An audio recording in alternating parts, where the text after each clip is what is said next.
Hello and welcome to the British Dapper, and today we're looking at things to consider when buying online, part 4, shoes and boots.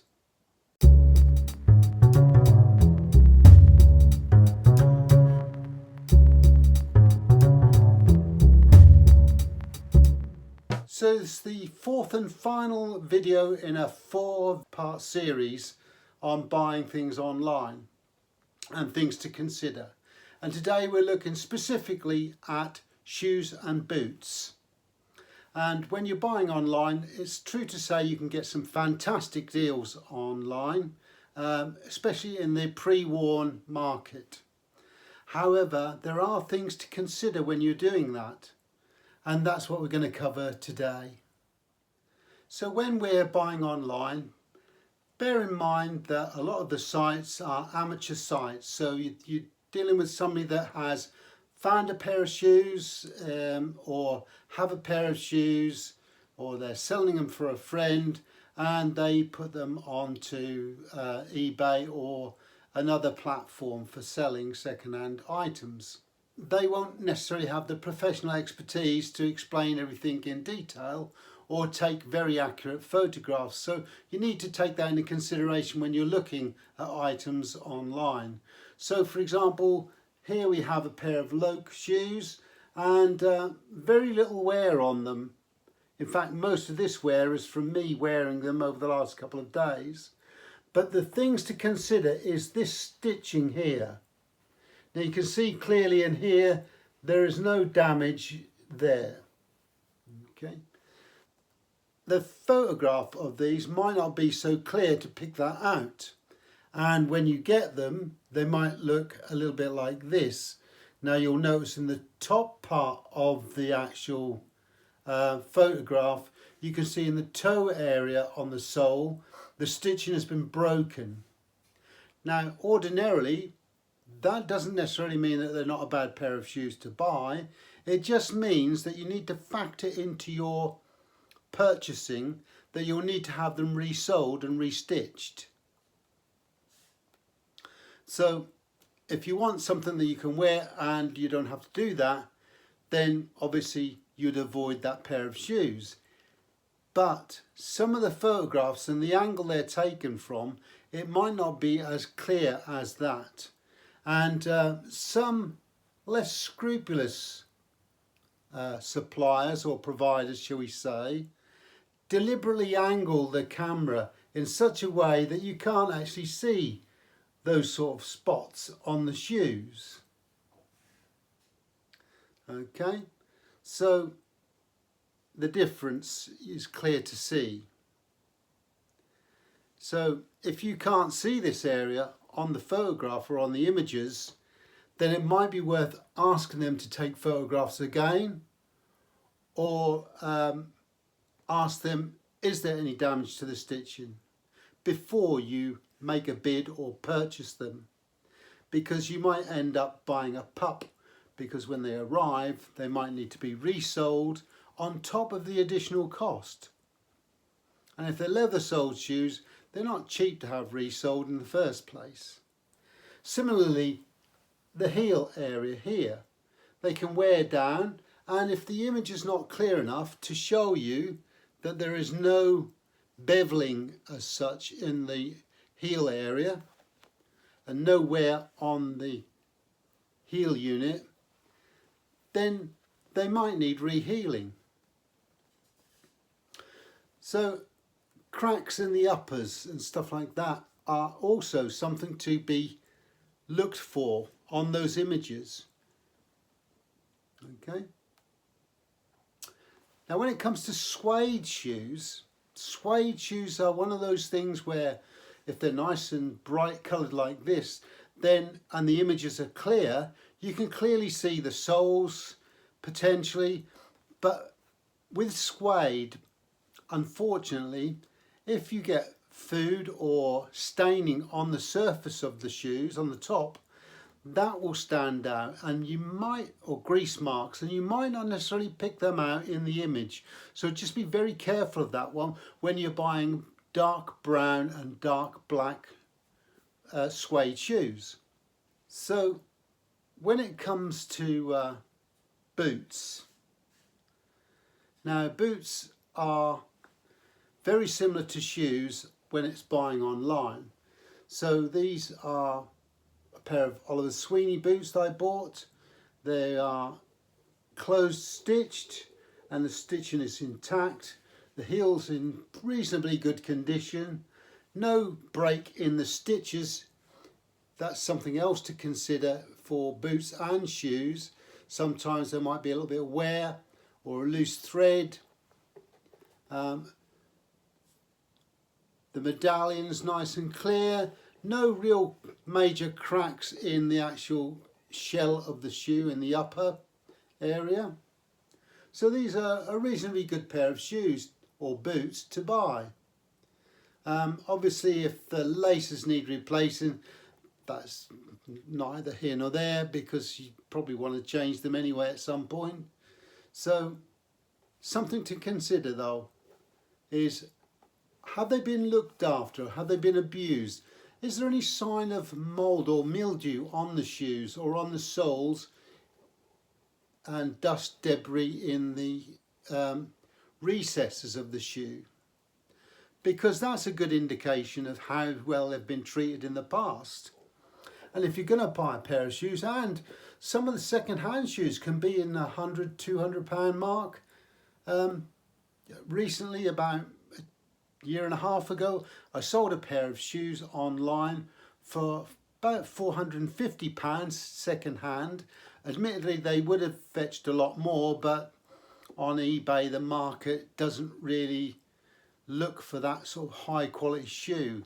And they're a pair of Western shoes, and they were at the time commanding around about £1,200 for a new pair of shoes.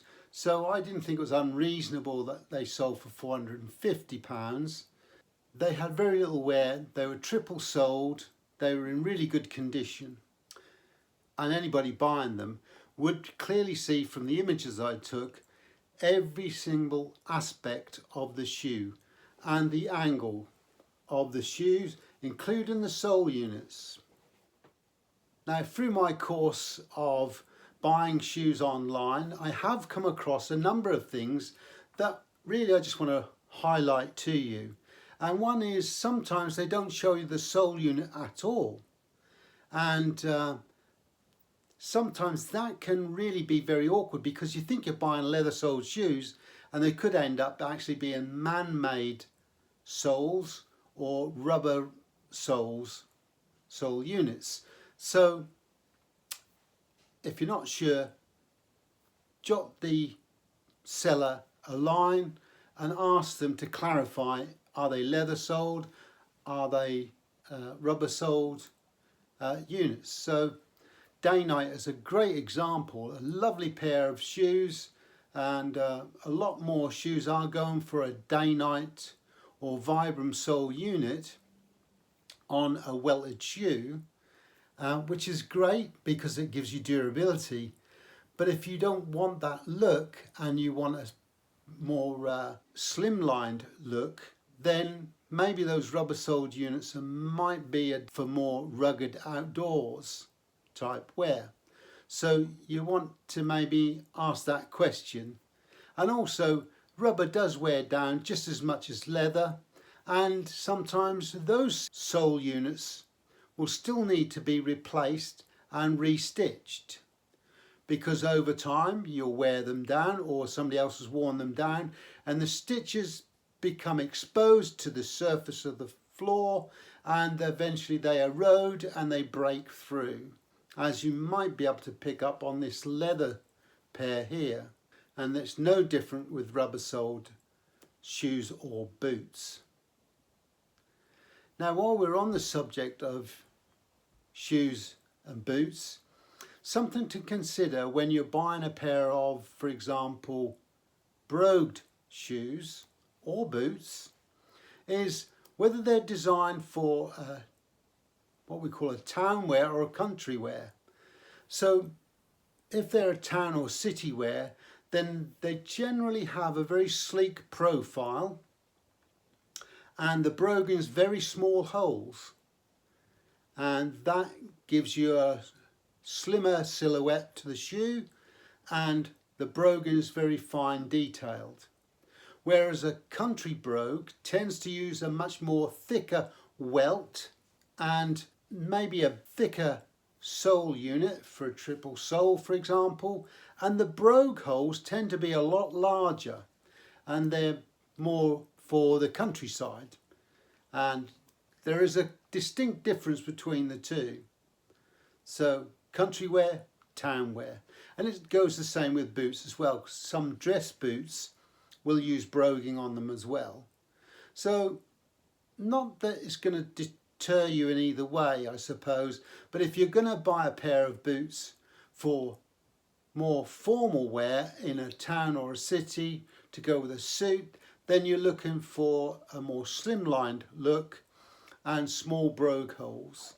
Whereas if you're wearing it to go with, for example, a tweed jacket or a waistcoat, and you're going to be wearing it in the countryside, then we're looking at a more rugged form of footwear. So it's a thicker sole, heavier welt unit, and also bigger brogue holes in the broguing. And it's not unusual to see them pebble grained as well, whereas in the town or the city you won't see pebble grained brogues, or they're not normally worn in that environment. So just a few ideas then. So when you're buying those shoes online or those boots, then really pay attention to those images, and the description might not be that well written as well. So there might be information missing there. For example, not only the size of the shoe, but also the width fitting of the shoe. And I'd always advise, have your measurements before you start looking online, so you know your size and your width fitting, and you can get that done in a number of places. Clark's still do a fitting service. Lokes will do the same as well, along with all the top end shoe providers, Church, etc. So with your known shoe size, it does help when you're buying shoes online, because at least you can get an idea. Ideally, if you know what last to go for example, the shoe is made to a last, and the last has a certain number that corresponds with that particular size of foot that the shoe is designed for. If you get that number, you can replicate that. Every time you want to go for a new pair of shoes, you can look for that last number. But the problem is that every supplier has their own lasts and their own last numbers. So it's not always going to be as straightforward as just looking for the last number. So you do need to really, having said that, already own a pair or have tried a pair on in the shop before to get that last number to know that it fits you. So it's still a little bit of a gamble. For example, I'm a 7 or a 7.5. Sometimes even with a narrow fitted shoe like an Oxford, I can even go up into an 8. So it's not straightforward, but it depends on the width of the foot, depends on the length of the size that I need. And that's something that you gain with experience buying shoes online. So when it comes to buying particular shoes online, the colour could be slightly different. So it's just bear in mind when you're buying a pair of shoes, sometimes if you put in a search for brown shoes, every now and again a black pair of shoes will pop up in your search. So just be aware of that. And again, it's something to bear in mind when you're sifting through all those different images for a pair of shoes. The light sometimes might not give you a very good visual image of the shoes in certain angles, because the light reflects off the shoes if they're highly polished, as an example, and that can mask sometimes cracks or damage to the actual shell of the shoe. Something else to consider is that, do they have a returns policy? Generally, I've found with shoes, they don't tend to have a returns policy unless there are certain provisos. For example, if they don't fit you, then you might be able to return them. But I stand by the fact they are a good way of buying a good pair of shoes at a reasonable price that will last you potentially 10-15 years, no problems at all, if they're in good condition and they're maintained really well. So I hope you enjoyed the video. If you did, give us a thumbs up. If you'd like to subscribe, then please feel free to do so. We have a Buy Me a Coffee page, and I'll put the link down below. So if you'd like to drop us a line or make a contribution, then please feel free to do so. Keen to hear your ideas on buying shoes and the methods that you employ when doing so. So if you'd like to make a comment, and we'll get back to you as soon as we can. Until next time, take care.